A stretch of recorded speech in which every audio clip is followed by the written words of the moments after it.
Europe 1, 7h10. Maxime Suitec. Le Zoom Eco, bonjour Axel de Tarlet. Bonjour Maxime. La guerre des prix du pétrole ne fait que commencer, c'est ce qu'affirme l'Agence internationale pour l'énergie. Une guerre qui oppose l'Arabie Saoudite aux producteurs américains. Axel, ça veut dire que les prix du pétrole vont rester bas? Oui, a priori oui. Alors pourtant on pouvait avoir des inquiétudes ces derniers temps puisqu'on a vu le pétrole remonter de 45 à 60 $ le baril, ce qui a entraîné d'ailleurs une hausse du prix du gasoil à la pompe de 1,10 € à 1,23 €. Mais à en croire l'Agence internationale pour l'énergie, pas d'inquiétude, les prix devraient rester sages et durablement sages. Vous avez même un rapport de l'OPEP qui affirme qu'on ne devrait pas dépasser les 76 $ le baril d'ici 2025. Pour mémoire, il y a un an, on était à plus de 100 $ le baril. Mais comment les experts peuvent-ils être 6 sur 2? Alors, c'est que en fait, on se rend compte que la révolution des gaz et des pétroles de schiste est un phénomène durable. Pourtant, l'Arabie Saoudite a bien essayé de tuer cette nouvelle concurrence. Comment ont-ils fait?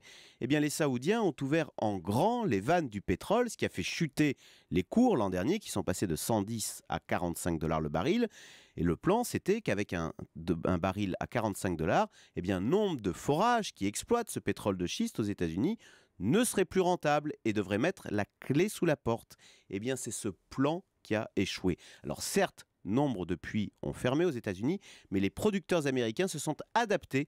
Ils ont réussi à réduire leurs coûts, ce qui fait qu'avec un baril qui est remonté aujourd'hui autour des 60 $, eh bien, le pétrole de schiste américain est toujours là, bien vivant. Ils produisent toujours, les Américains. Les Saoudiens n'ont pas réussi à tuer cette nouvelle concurrence américaine. C'est ce qui fait dire aujourd'hui à l'Agence internationale pour l'énergie que la guerre du pétrole n'est pas terminée. Et donc le prix des carburants devrait rester bas. Voilà, alors c'est une bonne nouvelle pour l'automobiliste, moins pour la planète, d'autant que parallèlement à ces pétroles de schiste, vous avez aussi la technologie qui permet d'exploiter toujours plus loin, toujours plus profond. Vous avez vu que Shell va exploiter du pétrole dans l'océan Arctique, donc on peut le regretter, mais le monde est loin d'avoir tourné la page du pétrole. Au contraire, on exploite aujourd'hui du pétrole un peu partout dans le monde et l'OPEP ne fait plus la loi. Et voilà, merci beaucoup Axel de Tarlet, merci.